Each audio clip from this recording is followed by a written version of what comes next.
Okay, thank you very much. I'd like to thank John Skeef, as well as West Philadelphia Community Center, for inviting me to speak on my subject matter, the African presence in early America before Columbus. Not only the African presence in early America, but the profound scientific and technological aspect that the Africans left on America's first civilization called Olmec. I'd like to say, first of all, why am I here? Why am I doing this subject compared to other subjects that, and of course there are many subjects we can talk about when we're dealing with the African genius. As you may have seen in October of last year in 1991, PBS aired a 7-hour miniseries on Christopher Columbus and the Age of Discovery. It dealt with the adventures of Marco Polo, Columbus and his maritime voyages, the Chinese and their maritime skills, the Arabs and their trade routes, the adventures of Columbus and Vespucci, etc., etc.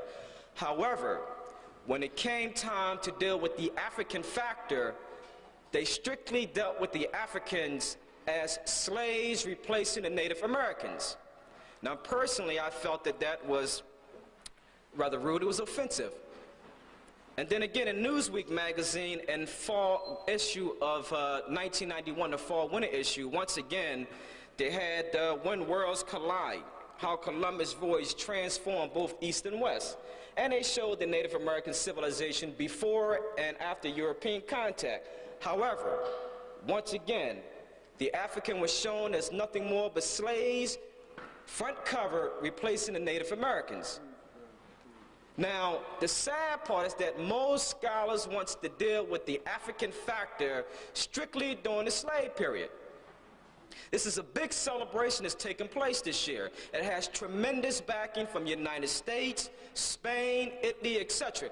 You cannot stop this celebration. It's a year-long celebration from now up until October of 1993. So it has tremendous backing. The problem I had was that, yes, the Holocaust of enslavement by Europeans was in effect at that particular time. However, all of Africa was not colonized. The slave period basically started on the outskirts of West Africa.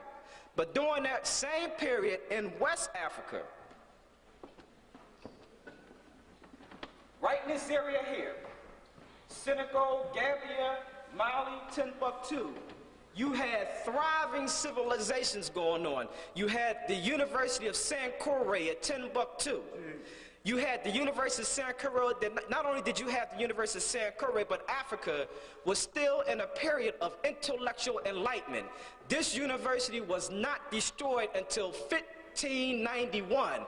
The Holocaust of enslavement was almost 100 years old, and the Africans in the Western Sudan at the University of Sankore at Timbuktu were still going through a period of intellectual enlightenment. In 1492, when the Moors, in partnership with the Arabs, were expelled from Spain, many of those same Arab professors and scholars went into the university, into West Africa, into the University of Sankore, and tried to apply for teaching positions that they wasn't even qualified for. Nevertheless, the African professors were endowed with great chairs, chairman of this department, chairman of that department. You had African professors who were solicited to teach in Northern Africa, at Fez, at Cordova.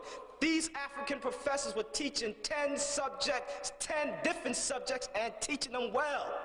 The greatest scholar of that day, Ahmed Baba, here's one professor that had as many as 1,600 books. And not only did he have 1,600 books, he wrote 47 books on different subjects. One man. And not only did he write these subjects, here's the same man that was solicited all up and down Fez, Cordova, in Spain to teach, Ahmed Baba. Then you had Muhammad Khoury. 50 years, the mayor of Timbuktu, 50 years. That's African consistency and African genius at its finest. 50 years, nobody wanted the job. He wanted to give it up. I don't want it no more, take it. Nobody wanted the job. One mayor, 50 years. Timbuktu. That's what you had during that particular period of time. Now, what was going on? Because, see, when you talk about Christopher Columbus, this is mixed up with so many other things, and you have to understand why the African factor, the African genius is set aside and left out. What was going on during that time? What was happening? You cannot talk about that if you don't talk about the Moors, Africans, in partnership with the Arabs and Berbers. Let's go back. 1492, let's go back about 200 years. What was going on in Europe? What was going on in Africa? You have to tie this in with what's going on in the history of the world at that particular time. In Africa, you had the most prestigious university, the University of Timbuktu, University of Sankore at Timbuktu. What was going on in Spain? The Moors were still in power. Who were the Moors? The word Moor comes from the Greek word moros, which means dark or black. These Moors who were Africans were in partnership with the Arabs and Berbers. At that time, you had the University of Salamanca, built around 1200 AD, the most prestigious university and one of the oldest universities in Europe, solely controlled by Moors in partnership with the Berbers. Who are the Moors? What do they look like? I don't have to go into too much detail because most of you have seen The Golden Age of the Moors by Ivan van Sertima, and he done an excellent job. And for the first time since J.A. Rogers, we had a body of predominantly African and African-American scholars who took old information as well as new information and combined this information and did a hell of a job on that book. You must get that book. But since I'm here, let me just give you an idea of what I'm talking about before I get into that subject. What do some of those Moors look like? This is what they look like. Black-skinned, woolly-haired Africans in Spain, in Italy, all throughout Europe, in southern France, and Germany. What else do we have? Crowns on their head, heraldry. Many Europeans during that time was tracing their ancestry by way of the Moors. What else do we have? Very, very important here because you don't see it that much. You had the Moors who introduced the game of chess into Europe. Not only did you have them introduce it, it came by way of India by an Indian philosopher who called it Katawanga. What is that? It symbolized four-legged limbs of two opposing teams, the infantry, the chivalry, the elephants, and the chariots. What else did you have? It was these same Moors. At that time, Europeans called this a form of gambling. They were against it. But it was the same Moors. This is taken from the chess book of Alfonso the Wise around the 12th century AD. You have black-skinned, woolly-haired Africans, commonly called Moors at that time, playing the game of chess, and you can see through their elaborate garments that these were expensive garments. Right. It was said in Tony Brown's journal that the Moors took on as many as 8 people simultaneously blindfolded and defeated them. 8 people, and that's African genius at its finest. It was these same Moors in partnership with the Arabs and Berbers that introduced 17 universities to Europe. The crankshaft, the windmill, the pension gear, the first postal system, the common bath, soap, all introduced by way of the Moors. At that time, the Catholic Church felt that once you were baptized, you did not have to take a bath anymore. So as a result, this is how the plague took place. Because at that time, Europeans were not washing up, and sadly, it wasn't the masses, it was the elite, the ecclesiastical. They were the ones who said once you were baptized, you did not have to wash up anymore. And that plague was worse than AIDS. It killed 50% of the population at that time. Even after the Moors had introduced the common bath, many Europeans decided to give it up. Some scholars argue it happened because the prostitution was expensive, but we do know they gave it up. In the book called Dirt, D-I-R-T, by Terence McLaughlin, English historian, he claims that not only did they give it up, even he even has a passage in there where the Moors wrote about the filthy smell and how many Europeans at that time would pawn their jewelry and what have you to the Catholic Church. And what happened was, and this is documented, all documented, I got the details, and there's no need of me sitting up here saying something if I can't back it up. This is not lip service.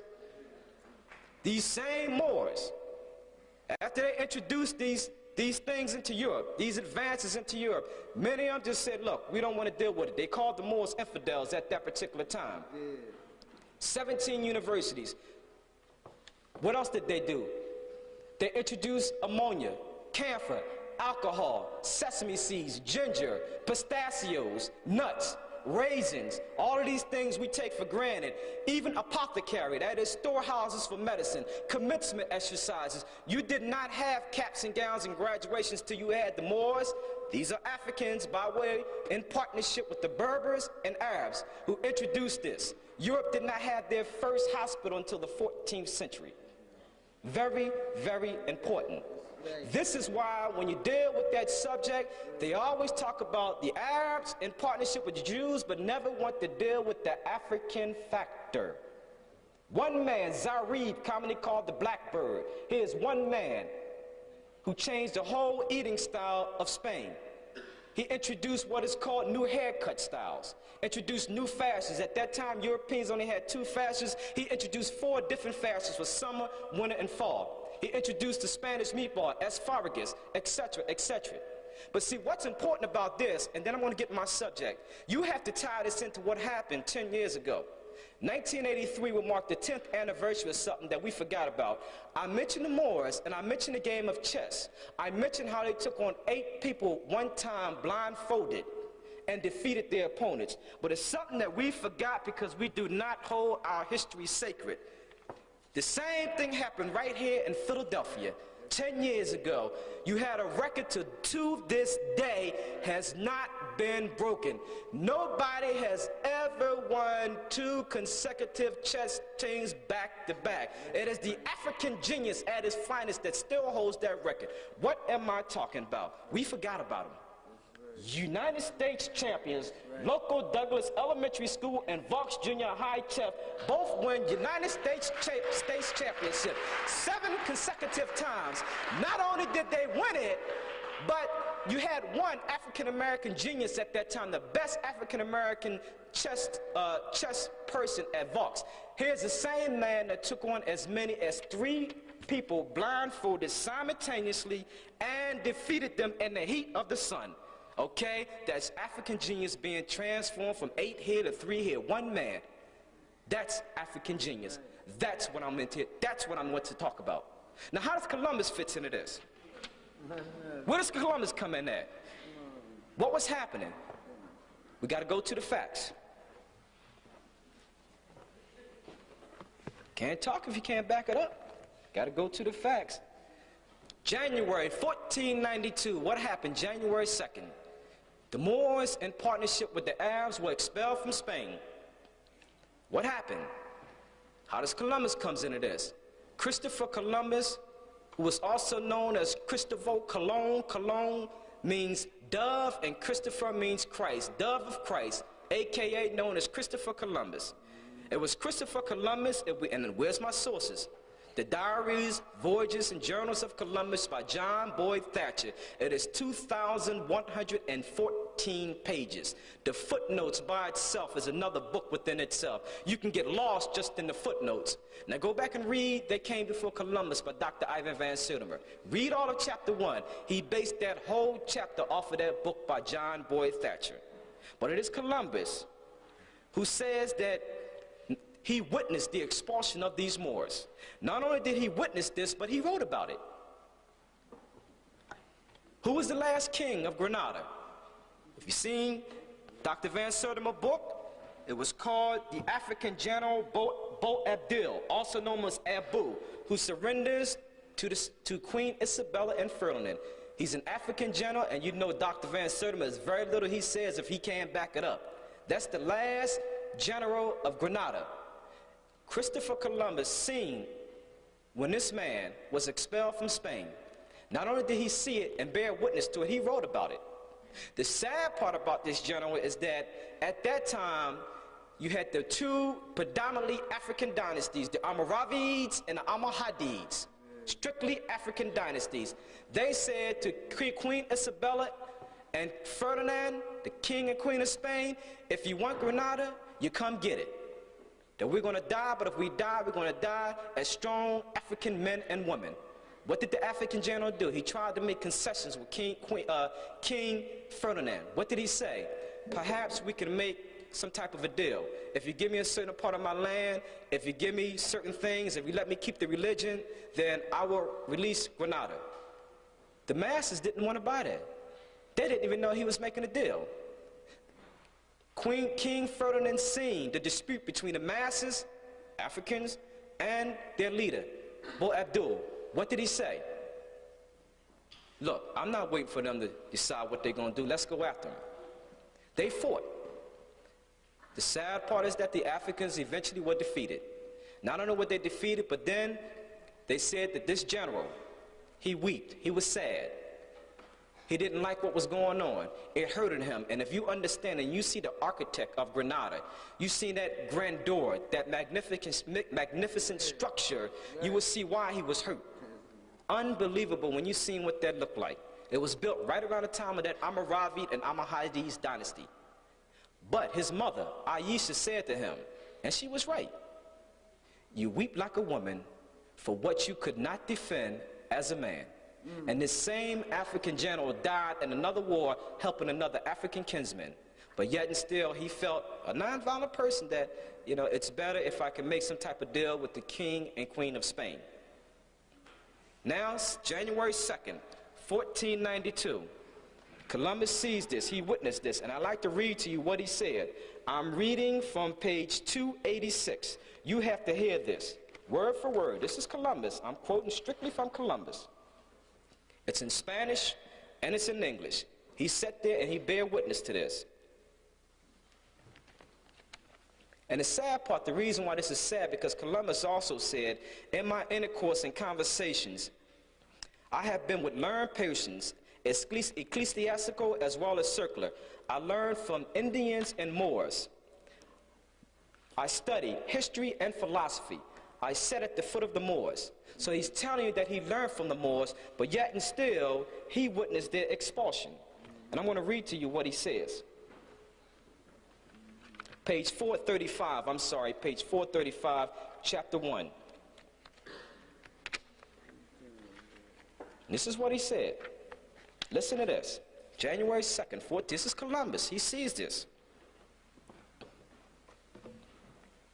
Because most Christians are very exalted and very excellent and very powerful princes, king and queen of the Spains and of the islands of the sea, our Lord, in the present year of 1492, after your highness has made an end to the war of the Moors who are reigning in Europe, and having finished the war in the very great city of Grenada, where in this present year, on the 2nd day of the month of January, I saw the royal banners of your highness placed by force of arms on the towers of Alhambra to the gates of the city.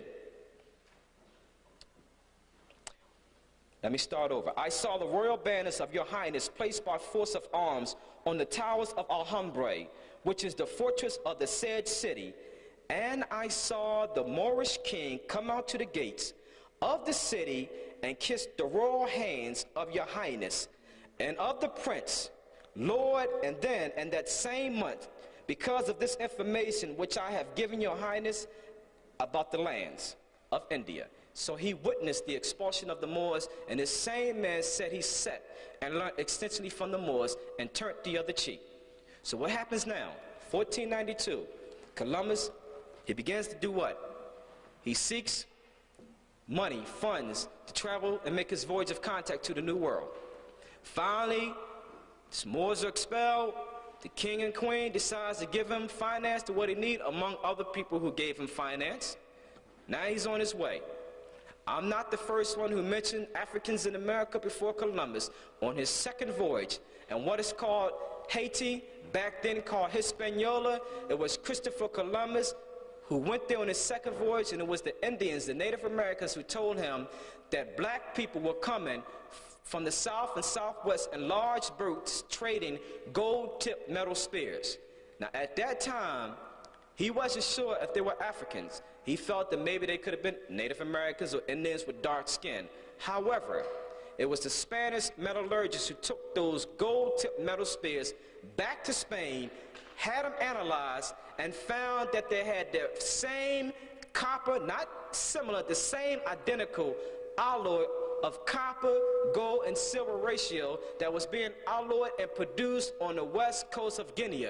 Furthermore, the Native Americans was using the same word for gold-tipped metal spears, guanin, guane, kane, and it has the linguistic similarity as that of the west coast of Guinea.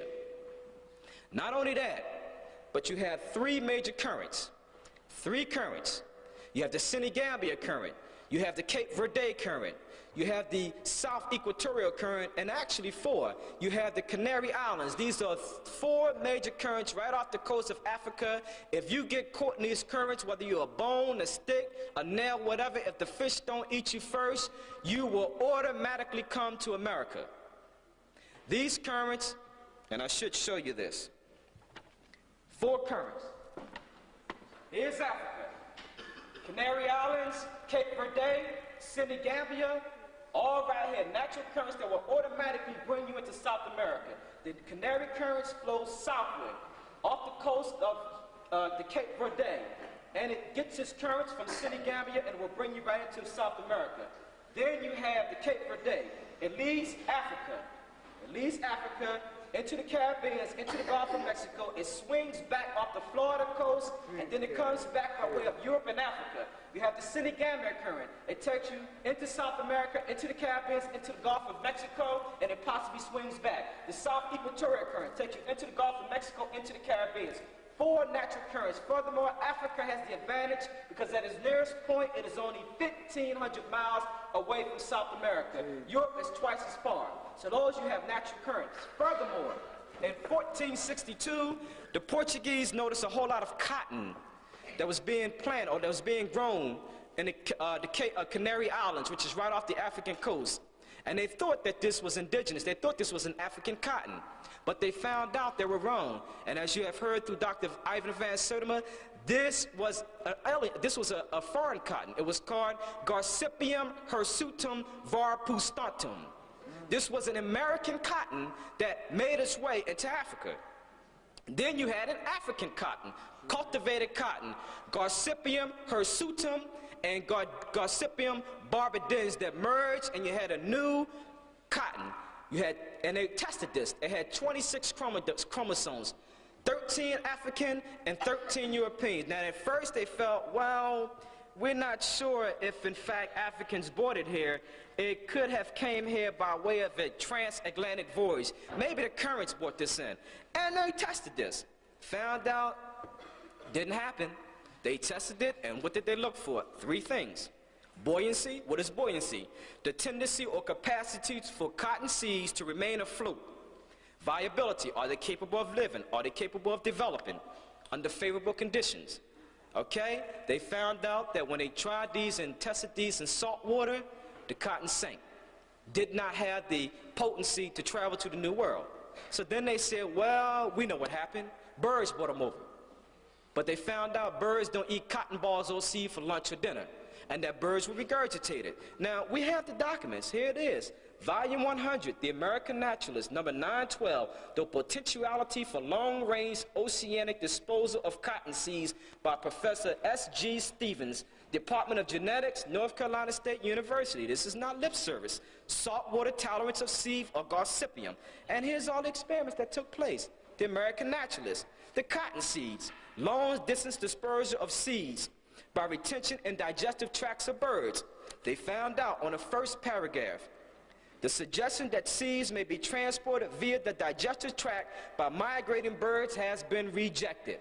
Here's the information right here, coming right from the library that showed you no, no, no. In other words, it was an African who had to bring those cotton seeds over here. And if you read Blacks in Science, Ancient and Modern, we find that as early as 3000 BC, the Mande were producing that same cotton, and you find it as early as 3000 BC an African tetraploid cotton, cultivated cotton in the Americas.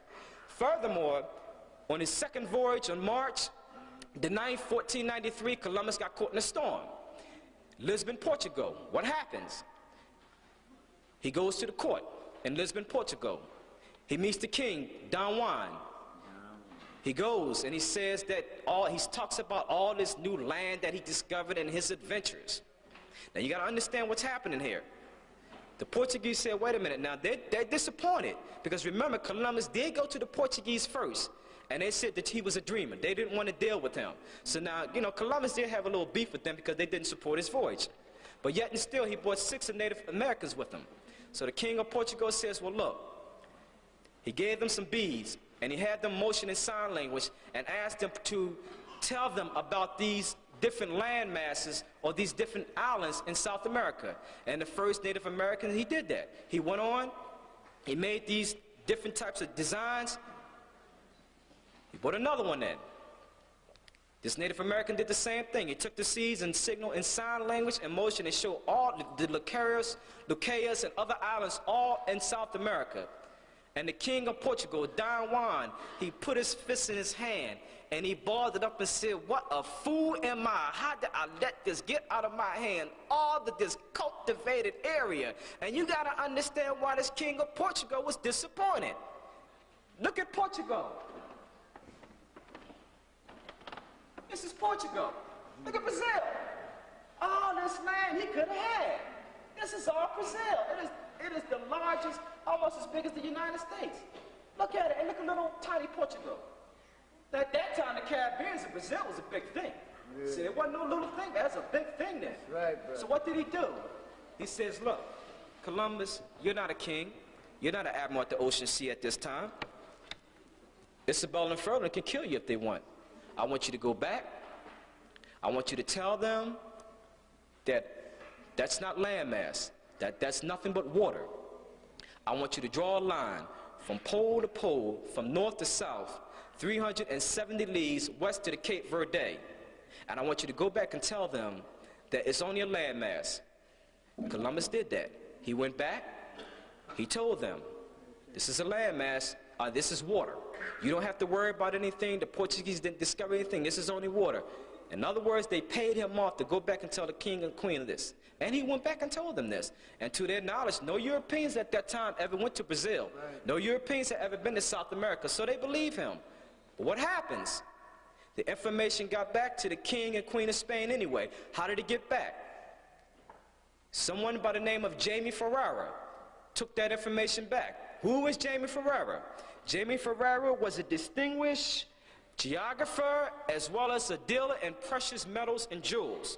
He lived among the Africans. He sat at the foot of the Africans.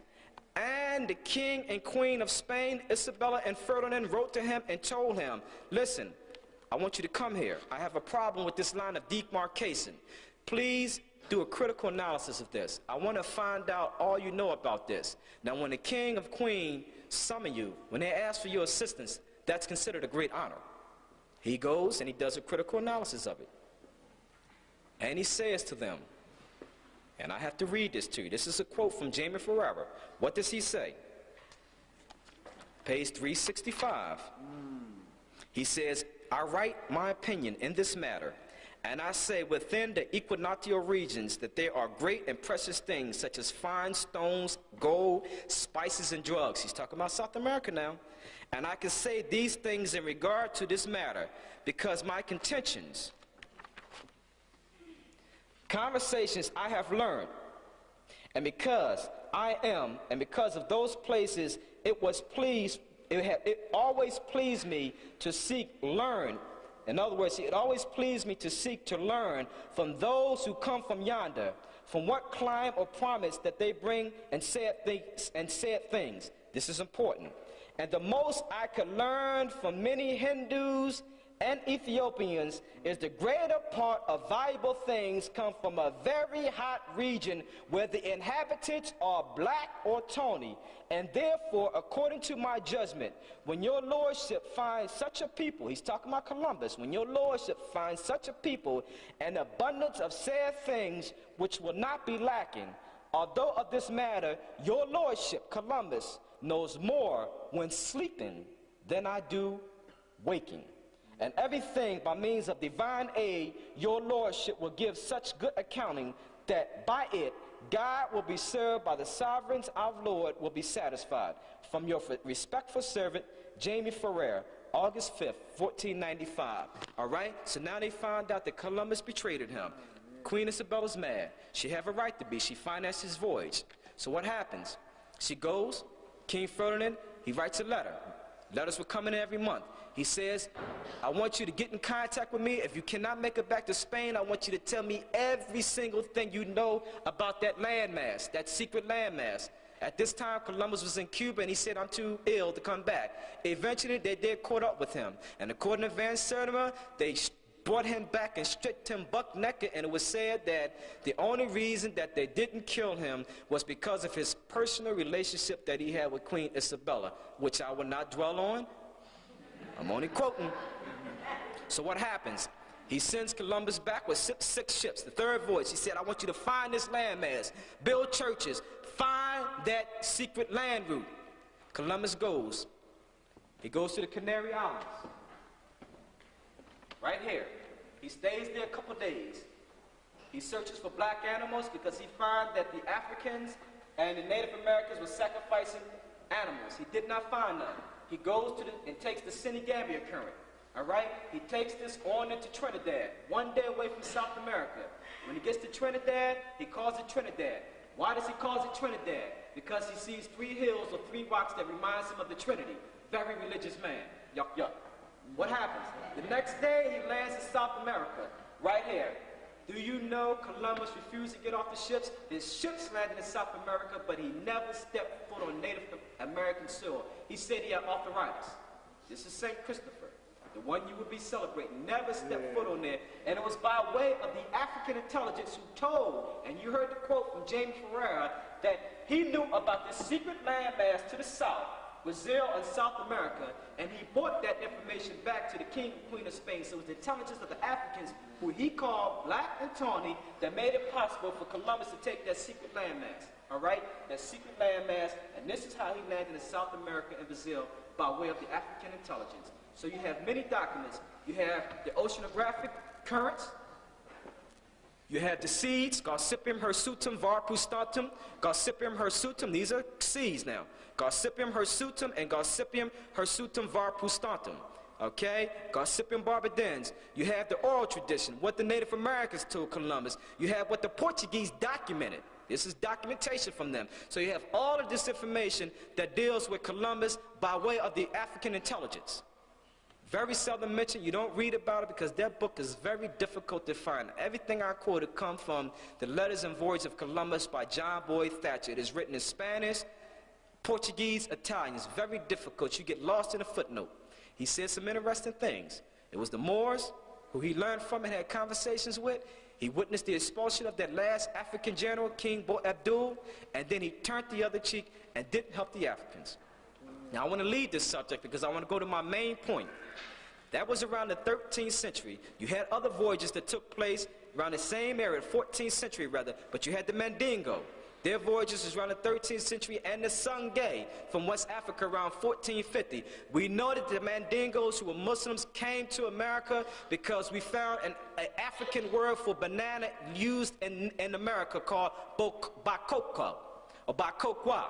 Now the banana is not indigenous, meaning it's not native to Africa. It is native to Asia. However, the Native Americans are not using an Asian word. They are using an African word, linguistically speaking, bacoqua. So we know that the Mandingos were over here. I want to mention that as well as the Sungay, because I'm going to show these in the slides. I want to move on to America's, how the Africans influenced America's first civilization called Olmec. This is very important. Now, please remember, it is not just Central America or South America. At that time, Mexico included parts of California, Colorado, and Texas, so it was America, point blank. Now, we do know that at that time, this was not called America. It was called India by Columbus. He called it that because he thought he was in India. But when we talk about America today as we know it, it was the Africans who were honorary members of that first civilization called Olmec. Please understand the difference between a civilization and a culture. When I speak of a civilization, I'm speaking of something that stands out. You can identify it. It's advanced in the arts and sciences, a writing script. For example, when we think of the great African civilization of the Nile Valley, ancient Egypt, Nubia, and Kush, we think of the pyramids, the great black genius, the world's first multi-genius, Imhotep, the temple complexes, the Sphinx, etc. In cultures, there were many cultures in America, but it was the Olmec culture, the Olmec civilization, mind you, who had either a direct or indirect profound influence on all later civilizations: Maya, Inca, Peru, Guatemala, Palenque, Honduras, etc. And the Africans were part of that first civilization. That's what this next lecture is going to be on. I will now show you the slides.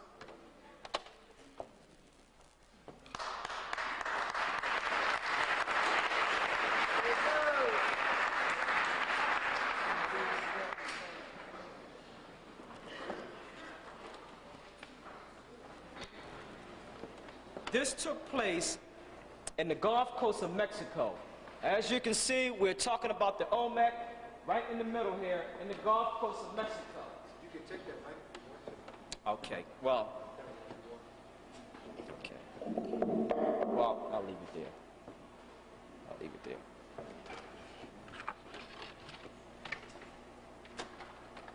Now, there are three major areas that we're going to look at.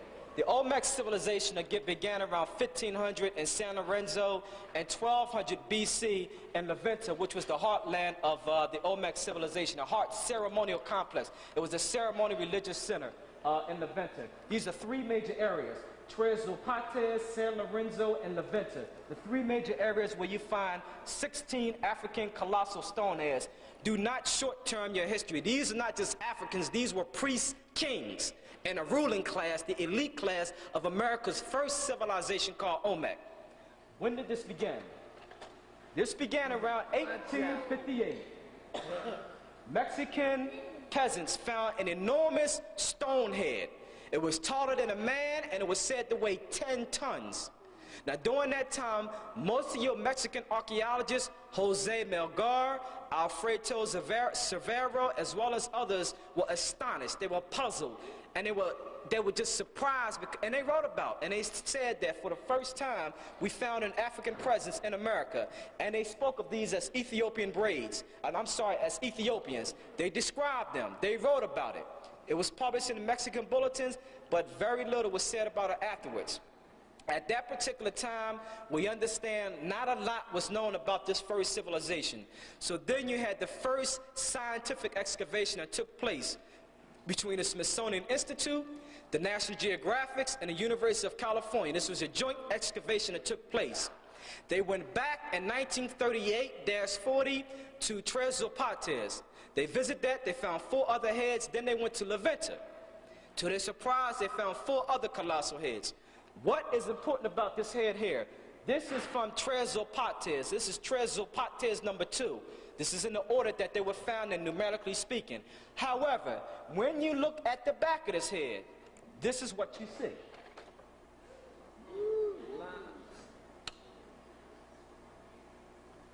This photograph, this picture, has been suppressed for over 50 years. It has never been published by the National Geographic, the Smithsonian Institute, or any traveling association. It was placed in the Smithsonian files and kept very quiet in American academia. It wasn't until several years ago that an African-American photographer, Wayne Chandler, discovered this in the Smithsonian files. Never, ever been published. It wasn't until 1985 that Dr. Ivan Van Sertima, and I quote, was able to publish this. It wasn't until 1985 that this was published in Nile Valley Civilization, as well as African presence in early America before Columbus.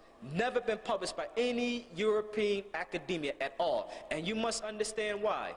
Look at those braids. No European or Native Americans have that type of hair. Look at the thickness of those braids. Look at the details in them. Look at the African beads. Strictly Ethiopian, i.e. African braids. Could be dreadlocks. That's the front of that head.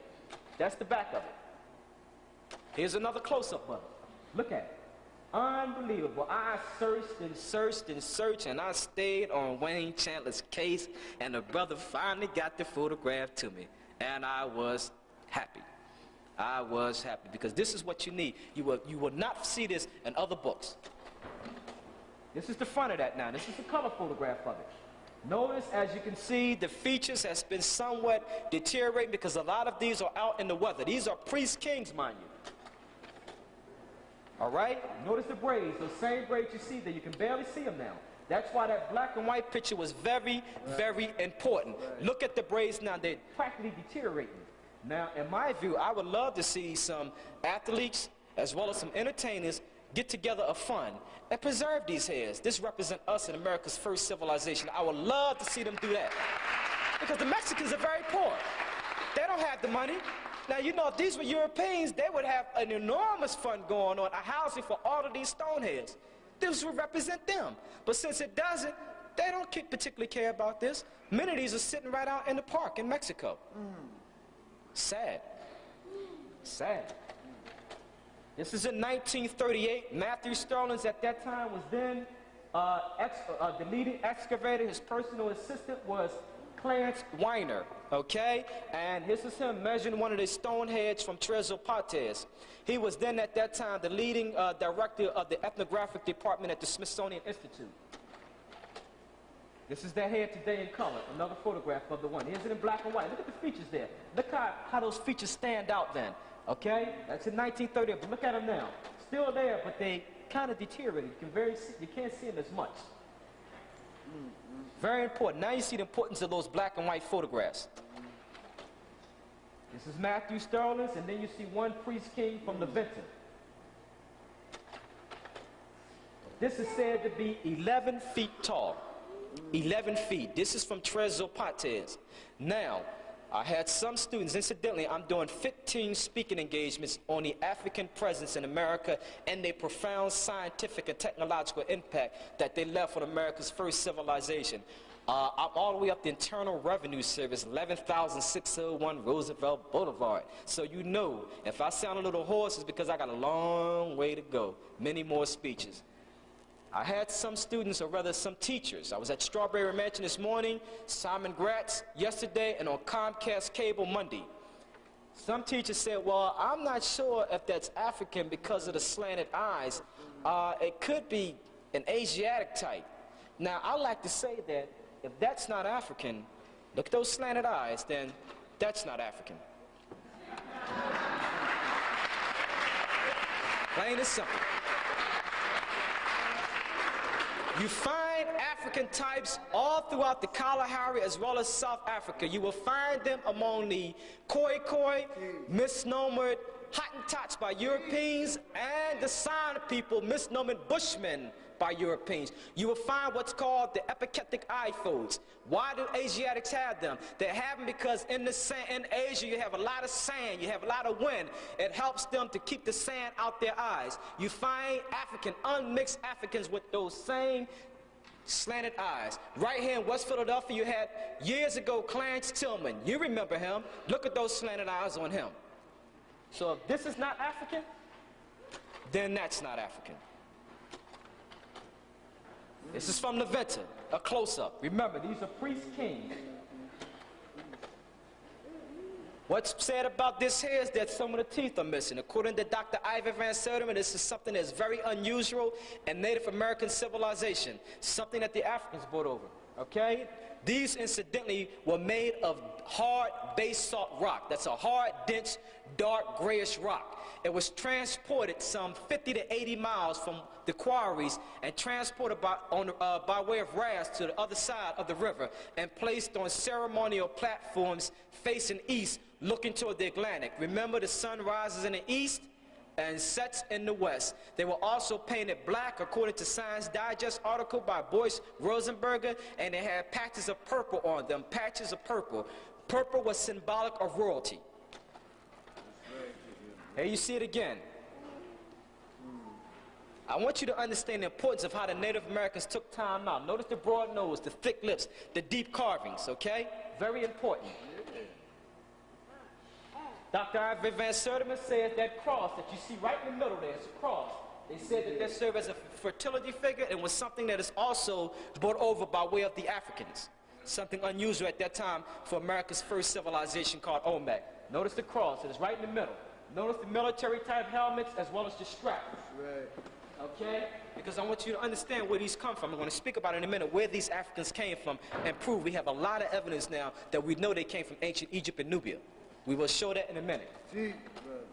That's a side profile. You know when they take mud shots, they go side profiles, back profiles, bend down profiles. I got all kind of profile shots for you. You may as well see the African genius from all sides.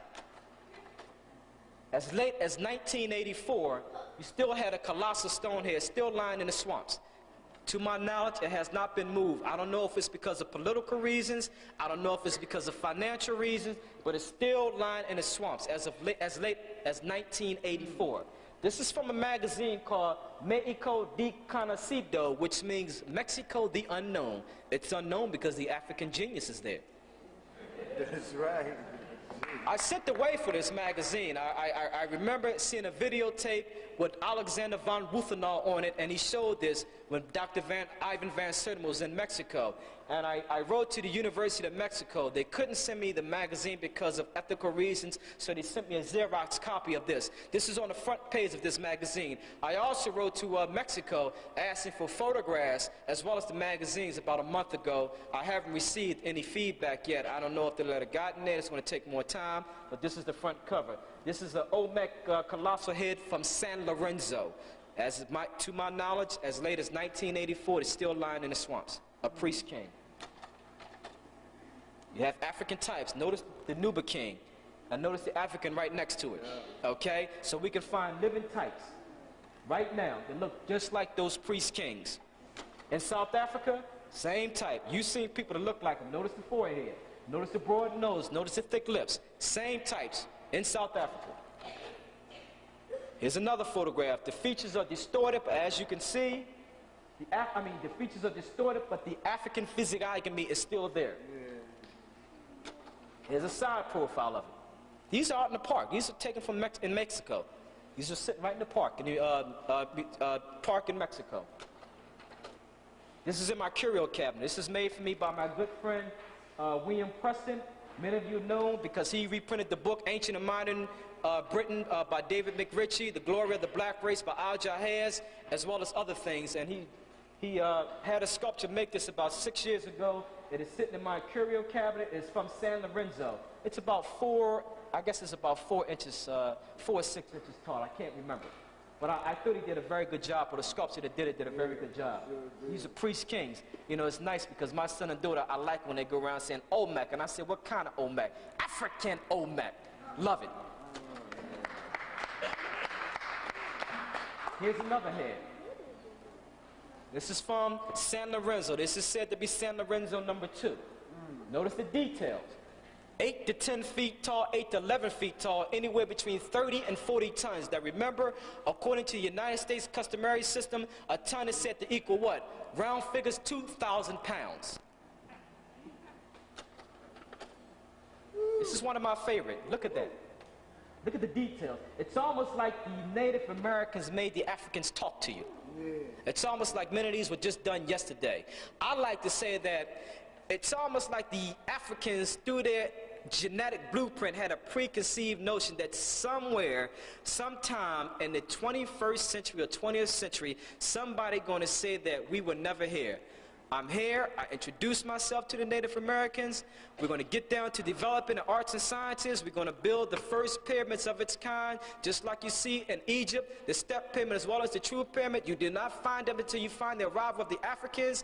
And it's like the Africans said, but before we get down to scientific business, please do me one favor so that other nations cannot say that my existence was not here. Take my picture. Not only did they take their picture, they carved their picture in basalt 30 to 40 ton solid basalt rock. I'm not talking about the bedrock that you find on the Flintstones. How did they get there? This is from the African presence in early America, and they came before Columbus. What was happening? At that time, from 1000 BC to 948, the Africans, that is ancient Egypt, whose proper name is Kemet, Nubia, whose proper name is Nahesi, and Kush, in partnership, they were at war with the Asians. What was happening? The Africans needed new trade routes. The trade routes were cut off. Let's go to the map. Got to deal with the map. The Mediterranean, as well as the Red Sea, was cut off. Same thing that the Americans did, or the United States did when they went into Iraq or Iran. They cut off their trade routes. The Asians or the Syrians did the same thing, the Mediterranean as well as the Red Sea. They cut it off. So the Africans still had to trade their goods, so they needed new trade routes. So 50% of their fleet or mercenary were the Phoenicians. The Egyptians or the Africans left a profound influence on on Phoenician fleets, their ships. The Egyptian ships was the effect, the Greek ships profoundly influenced the Greek ships, Phoenicians, Romans, etc. They needed new trade routes. So in partnership with the Phoenicians,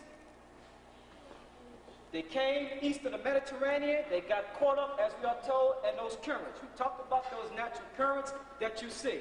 These are worldwide currents. This is from what I understand, the United States Oceanographic Survey. These are worldwide currents and winds. Here's Africa. Cape Verde, Canary Islands. These are natural currents that will automatically take you into South America. We are told that they got caught up in these currents, and that's how they got involved in America's first civilization called Olmec. That's how they were caught up in that first, how they were caught up in how they landed in America. Natural currents, Cape Verde, Canary Islands, Senegambia, and the South Equatorial Current. And you see the winds take you right into South America. Remember, at that time, it was America, not just Mexico or Central or South America. Don't let nobody short-term you. Very important. Here's archaeologists working on some of the heads. Notice the fine details in the carvings.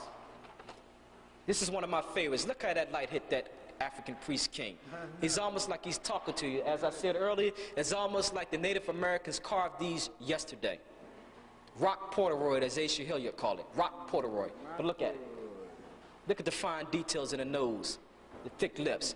Now what's happened is that you had one of the leading archaeologists of Mesoamerica, Michael Coe from Yale University, can't deal with the African factor, cannot deal with the African genius, cannot deal with the African features.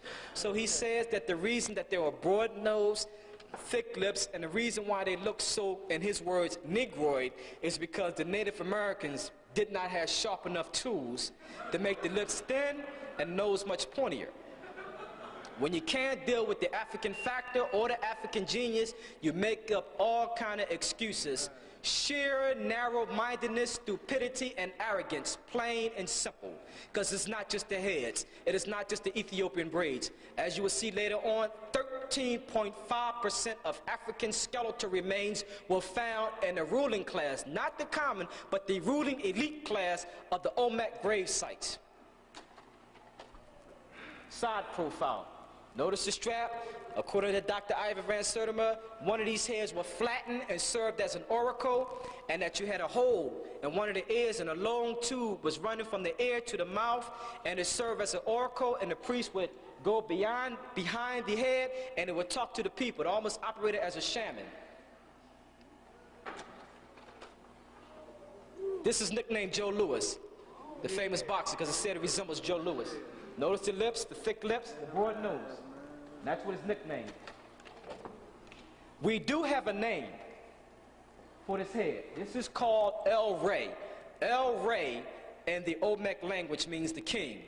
Remember, go back to your history. Re is the Greek form of the ancient Egyptian Ra. See the linguistic similarities? Let me repeat that. Re, the Greek form of the Egyptian Ra, the name they gave to the sun, as a source of creation, not as a god that they worship, a source of creation, the energy of the creation. All life sustains, all life lived by way of the sun. Vitamin D, very important. How do we get the date 948 BC? For the first time in science, they introduced what was called radiocarbon data. And what happened was they was able to touch some wood platform. They were able to touch the wood that was stuck beneath some of the heads, right below the heads. You can't carbon date wood. You cannot carbon date wood, but they were able to test the wood that was stuck beneath the head. You can only carbon date dead things that once lived, like reptiles, human beings, amphibians, etc. And they came up with a date of 814 plus or minus 134 BC, which was rounded off to 948 to 680 BC, that we had the arrival of the African presence as well as the African genius in early America. America's first civilization. I'm not making up the dates. If you want to look at it yourself, it is in Science, volume 126, July 12, 1957, radiocarbon dates from La Venta and Tabasco. This is the first scientific means of discovering a date of dead things that once lived. Okay? That's how we came up with the date. Here's the article, printed by the scholars, the experts in the field. I'm only here researching, giving the information back to you. 948 BC. African genius, African factor in America's first civilization. This is very important. Very, very important. Now, I want you to understand here, this is from Newsweek magazine, why they couldn't deal with the African genius. You have to see this. A little small caption. Let me focus this. I want this nice and clear. It's a little small caption. Question. Did Nubians from East Africa sail on Phoenician fleets to the Western Hemisphere in 1492, or rather before 1492? Answer. Sculpture dated 800 BC, fell in Mexico, has African features. It is good but not conclusive evidence. Let me read that again. Newsweek magazine. When you can't deal with the African factor, you make things up. The Nubians from East Africa sailed on Phoenician fleets to the Western Hemisphere in 1492, or rather before 1492. Answer.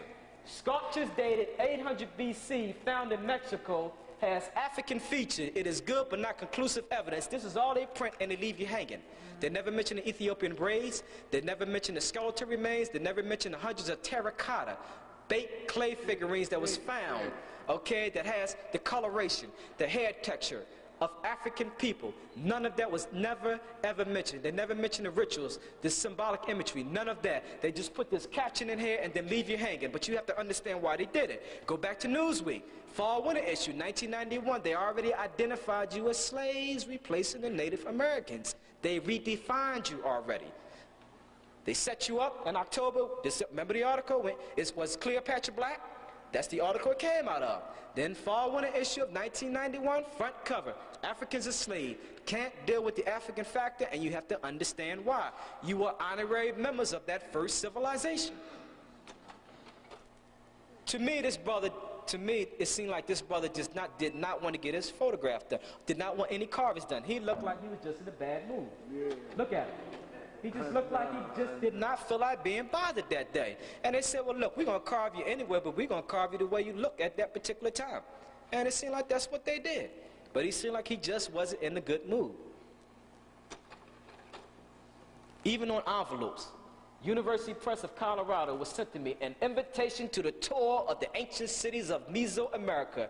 Of all other pictures, what's on the front cover? An African priest king. On envelopes. So you see that the African is ubiquitous. He's in the diaspora. He's exuberant. He's everywhere. When you see it from an African-centered perspective. If you don't see it from an African-centered perspective or an African frame of reference, you get lost. You get lost. You get confused. You got to take all that information, and I've been doing this for the last 5 years. That's how I was able to put these slides together. Take all that information and show the African throughout the diaspora. He's ubiquitous. He is everywhere. You know, Roy Ayers came out with a song a couple years ago. Roy Ayers, ubiquitous, everywhere. African genius, even on an envelope. Sent to me by the University Press of Colorado. This is an artist's conception of how possibly the Native Americans transported these 30 to 50 ton massive colossal heads from 80 miles away from the quarries to the other side of the river by way of raft. This is an artist's conception. This comes from Time Life books. I like that because it gives you an idea of how they may have done it. Remember, they were transported 80 miles away, 60 to 80 miles away, and then placed on ceremonial platforms on the other side of the river. The material for that, the rock, the carved, this came from the Tuxtla Mountains of Mexico, and this was carved from a single block of basalt rock, almost like a geometric shape. They had to cut a single block and then transport that. Now, if you look on the next page, it says, and it just goes to show you from a Eurocentric perspective how they just can't deal with the African factor. The next page of that says, the reason that it's squared, The broad nose and thick lips, and this is a quote, is because the Native Americans did not want to damage the colossal head when it was being transported to the ceremonial platforms. In other words, that once it was placed on the ceremonial platforms, the Native Americans was going to change the features. Sad. This is what they said. You can't, I mean, the features are so identifiable, so then you got to make up all kind of excuses. And this is what they said. Now, they're taking this, in other words, they're speaking for the Native Americans, that this is what they did. And then they put in parentheses to get themselves out of trouble, presumably. See, the English language, the power of words. Amos Wilson told you about that. Remember, in the beginning was the word. Yes. The power of words. The reason why it looks so African is because they didn't want to damage the sculpture when it was being transported. Sheer arrogance, narrow-mindedness, plain and simple. We talked about the African skeletal remains.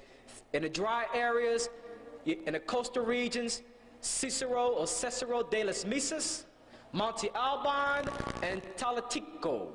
You found a conservative estimate of 13.5% of African skeletal remains in the ruling class of the Olmec elite civilization.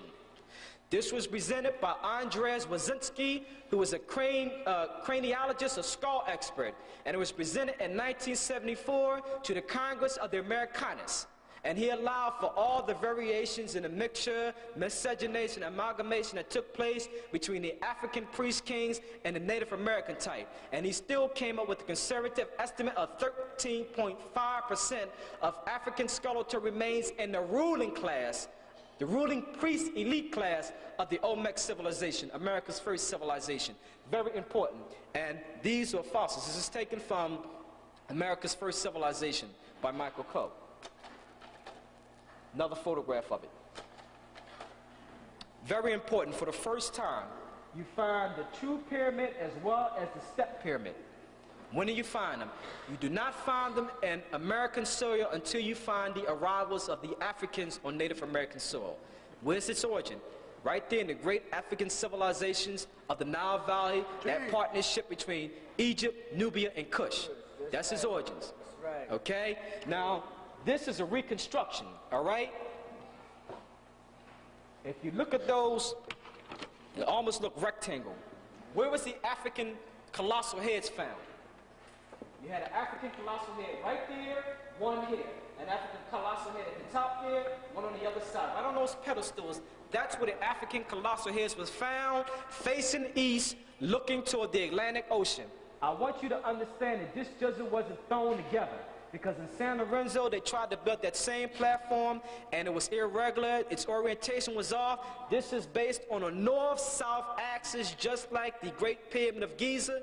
North-south axis, all of your major elements, the cubic, the foot, the second of time, all of your major mathematical equations or formulas went into this building structure here. They had sophisticated engineering. They had to allow for a drainage system. Remember, this is built on debris and sand. So they had to allow to make sure that it would not sink. Proper drainage. They had an artisan class. They had an elite class of artisans, of craftsmen, of farmers, of private ceremonies, of towns, etc. This here is just a diagram to show you how that ceremonial platform was being designed, how it was being constructed. And you see, once again, the true pyramid as well as the step pyramid, the first of its kind on American soil when you find the arrival of the African priest king. This is the canal, the drainage system. This is said to be about 30 tons of basalt rock. It's said to be roughly about 260 feet that was dug out. This was a drain. Remember, we talked about drainage to allow for proper drainage, all right? And that's a drainage system there. And this was sophisticated engineers that went into constructing this. Today, this is what that pyramid looks like. Back then, it was probably much better, but due to the elements of the weather, this is what that pyramid looked like now. This is the first pyramid right here in America. Now, this is your origin. Here's the step pyramid. The step pyramid, built by the multi-genius and true father of medicine, the black genius, Imhotep, the African genius, The true father of medicine, the man who gave us the saying, eat, drink, and be merry, for tomorrow we shall die. You had the same man who came from a family line, a tree of 25 architects. According to Sir William Isley, he was the first physician to stand out clearly from the mist of antiquity, quote unquote. The true father of medicine, the world's first multi-genius that we have any knowledge of. A physician, an architect, an astronomer, a chief lecturer and priest, a philosopher. Here's the same man that the Greeks worship as a god of medicine. When physicians take their oath before they practice their profession, it is a virtuous tribute to this African genius Imhotep, whose name means he who comes in peace. That's the African pharaoh Zoser. There are the pyramids, the Pyramid of Giza. I want you to understand, you have heard it many times for Dr. Ivor Van Serden, this is extra extraordinary. This is 481 feet high. It is half the size of the Empire State Building, but as he said, Dr. Van Serden, it takes up 13 and a half blocks of Manhattan in New York. Imagine a skyscraper taking up 13 and a half blocks of Manhattan. If he was to cut it in 1 foot cubes, it would encircle 2/3 of the belly of this planet. You can go underground in that pyramid in the middle of Giza. It is 10 stories beneath the earth. 10 stories. African genius at its finest.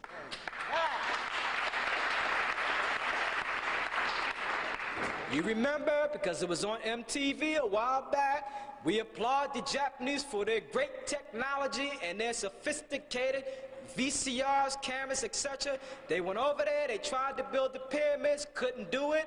They came with the Hollywood version, as you heard, the hee-haw, came with their hydraulic hammers and jackhammers and pavement breakers, couldn't do it, could not do it. And they said the more problems and the more problems that they ran into in trying to construct that great pyramid, the more respect they regained for the ancient Egyptians. This is what they said. You will see them on the video. They look puzzled, just standing there, pouring down with sweat. The stones cracked, they sank in the mud, and they just sat there. And you can see them with the Hollywood hee-haw. Finally, the Egyptian government said, look, pack your stuff and go home. You're making fools of yourself. Couldn't do it. Couldn't do it. Could not do it. That's a landscape of it. And who was it built for? The African genius Khufu. Now I'm showing you the origins of why these are the first pyramids, and then you begin to have that same influence in America. This is very important. I want to break this down, especially for the children. Very important. This is from Archaeology magazine. I'm going to break this down. This is very important. It is said to be the greatest ruler in history. It says it is they are the foundation of all modern measurements. They were used to build the ancient Egyptian pyramids, Sphinx, and the Valley of the Kings.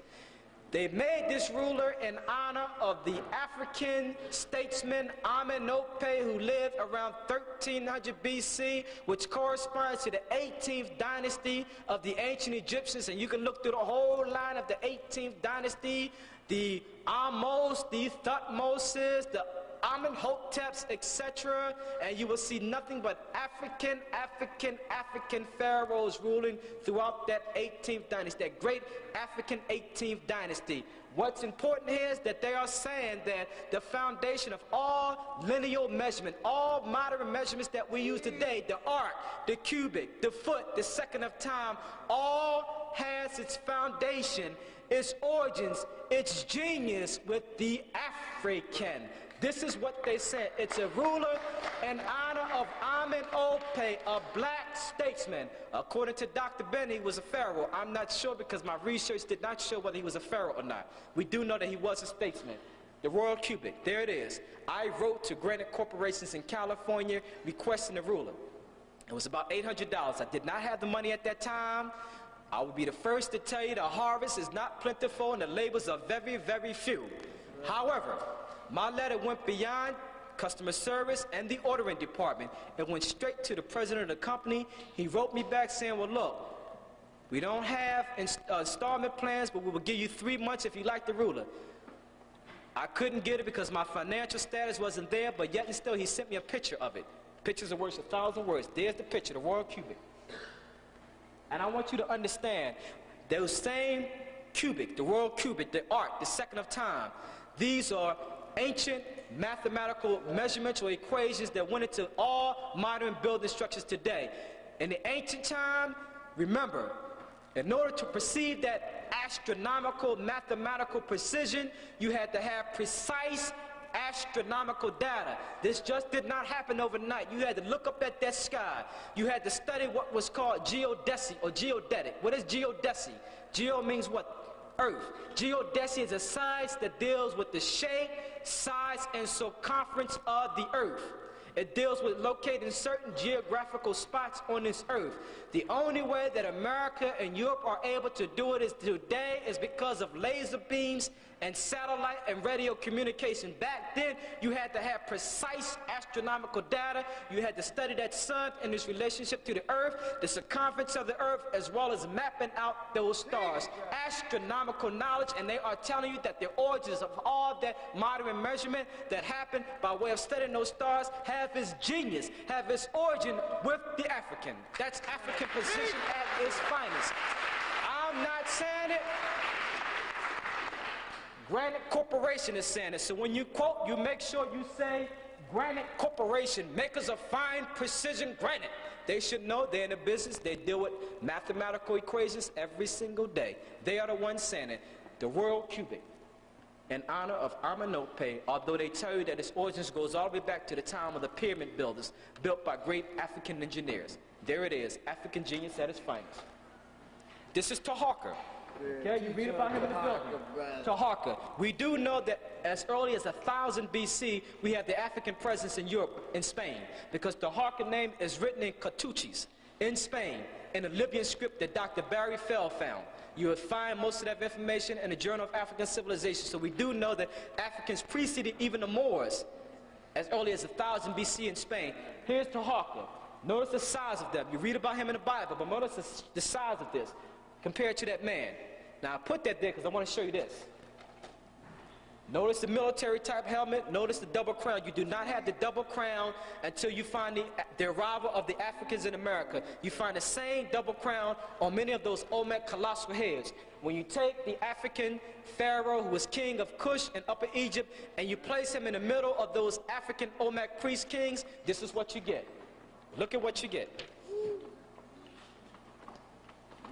There it is. Okay? Rituals, not just the heads, not just the Ethiopian braids, rituals.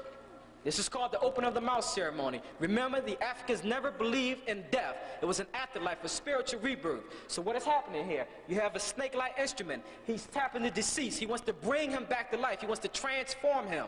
He wants him to breathe that new breath of life. Those of you who have asthma or emphysema, you know you grasp it for that breath. You need that breath. It is what? A sign of relief. It is new life. In the Catholic Church, you have what? The body and blood of Christ. Once you take that symbolically, you utter the words, amen, that new breath. And a baby's firstborn, you smack him on his behind, he does what? He cries. He's uttered that new breath. You know, in most African Americans' funerals now, it is not called funerals, it's called what? A homegoing service. Transformation to the crossroads to another form of life spiritually. What's important about this? The open of the mouth. Where do you find it at? In the Americas. Same thing. Right here. This is found in a cave around east of Acapulco. A black bearded man, notice the snake-like instrument in his hand. Right here, same rituals brought over by the Africans. From the papyrus.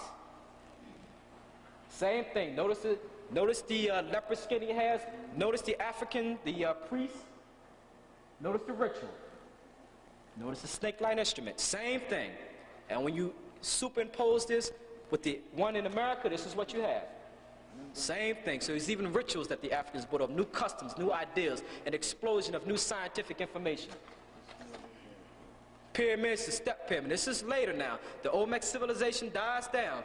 It's in its decline. Around 150 BC, you have another civilization that takes place on the east coast of Mexico called Tajín. Within the Tajín, it was said to be a race called the Totonacs. Many of these Totonacs were said to be Africans, all right? What is important about this city is this is 7,000 feet above sea level. It is the third largest pyramid in the world, the largest in the Western Hemisphere, the Pyramid of the Sun, Teotihuacan. The base of that pyramid has the same basic mathematical elements as the Great Pyramid of Giza.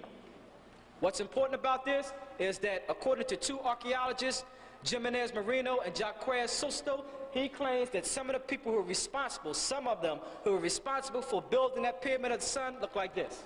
I'm sorry, this is the grid plan. This is the grid plan. What's important about this grid plan is that that pyramid of the sun was laid out on ruler straight, on a grid, similar to the grid of Washington, D.C. when it was laid out. This was sophisticated engineering skills. This is what some of the people look like. These were called Totonac. Notice Mr. T or the punk rockers cannot claim the hairstyle. There it is. They were called Totonac. Fine marble carving around 250 A.D. Another photograph of it. I'm going to go through some of these very quickly now because I don't have too much time left.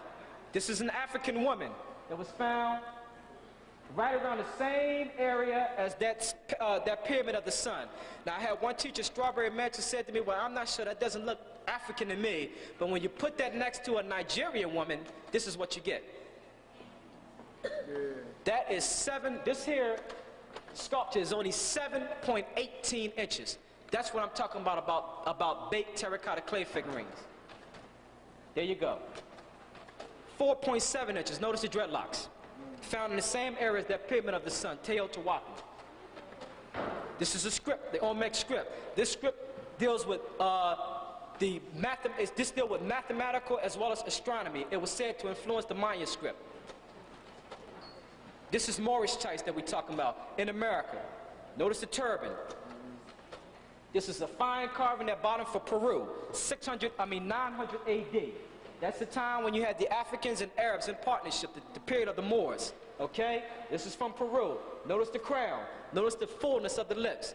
Notice the smoothness of the face, 900 A.D. Africans commonly called Moors then in partnership with the Arabs. This is the Mandingo. These were West Africans also. These are the Mandingos from West Africa, and they were also in America around the 13th to the 14th century A.D. We found the word, as we said earlier, bakoko or bakokwa, the word for banana that was used by the Native Americans. This is the Empire of Mali, and this is Abu Bakr II during that particular time, an artist's conception. That Empire of Mali was larger than the Roman Empire. Ships. In the 13th century, ships called mtempe weigh as much as 70 tons. It was said that you had the Swahilis, which is an East African Bantu Islamic civilization who were Muslims. They transshipped an elephant to the court of China. An elephant. You don't find an elephant on Santa Maria, the Nina, or the Pinta. An elephant. These ships may weigh as much as 70 tons. The jaguar. This is one of the symbols of the Olmec that dominated their consciousness. The oldest ship in the world belongs to the African. This is said to be the ship of Khufu. It is over 1,124 pieces. Over 1,124 pieces. It took archaeologists 14 years to put this back together. It was like a jigsaw puzzle. And when they opened it up and found that the aroma, the perfume was still fresh in the wood. That's African preservation at its finest. This is what it looks like today in the Cairo Museum. Other ships. You talk about the Vikings, nobody mentions Thorhall. Thorhall was said to be strong, like a giant. He was described as black, and he was said to be very foul-mouthed. He was said to be the best friend of Eric the Red. Yes, we do have Africans who was with the Vikings when they made their voyages from Denmark into Greenland. Africans were with them. We have names, and we had definite, hardcore scientific proof. Thorhall, Thorfinn, Gutleaf, Gorm, Douglas, as you know it today. In the ancient Gaelic language, it wasn't Douglas, it was Douglas, which means black stranger. Yes, there were black Danish Vikings or Africans who were with the Vikings. Thorhall they chose Thorhall. Leif Erikson, it was said that he was the best friend of Leif Erikson. They chose him because it was said that he was already familiar with the trade routes of east of North America, and that he was chosen because he visited America before the Vikings, and this is why he was chosen to go on there with their voyages. Now at that time, they said he was very foul-mouthed. You must understand why. At that time, he was around a bunch of Europeans. Who knows? Maybe they thought they knew everything. Maybe he figured, wait a minute, I'm here, you chose me, let me do the talking. I don't know. But they say he just cussed you out. But nothing that Eric the Red could do with him. They said he edged him to his worst. This was found right here in America. This is said to be a Danish Viking. That doesn't look European to me. It's an ivory, but notice the coloring of it. Notice the eyes, notice that nose. To me, that looks like an African, in my view. Now, to me, if they wanted to make that look like a European, you'd think they would have made it, what, ebony, alabaster? Notice the dark coloring that they put on that. The nose is peeling, as you can see, but look at the color. Look at the eyes. I think that's an African. It may be Thorhall. I don't know. To me, it looks like an African. This was found right here in America. I'm ending with 2 more slides. This is very important. At one time, scholars believed that the ancient Americans or the Native Americans had no ancient past whatsoever. They said that their information or their history is very recent. We can't find any ancient bones or any artifacts to show that Native Americans had an ancient past. It was, again, the African genius, a black man, as you can see there, who found bones. In 1900, he was born to slave parents.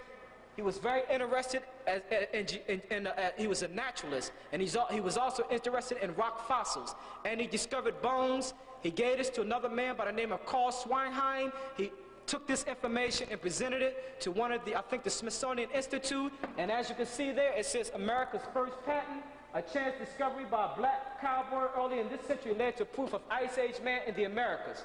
Okay? So in other words, once again, it was the African genius who led the scientific discovery of ancient Native Americans' history.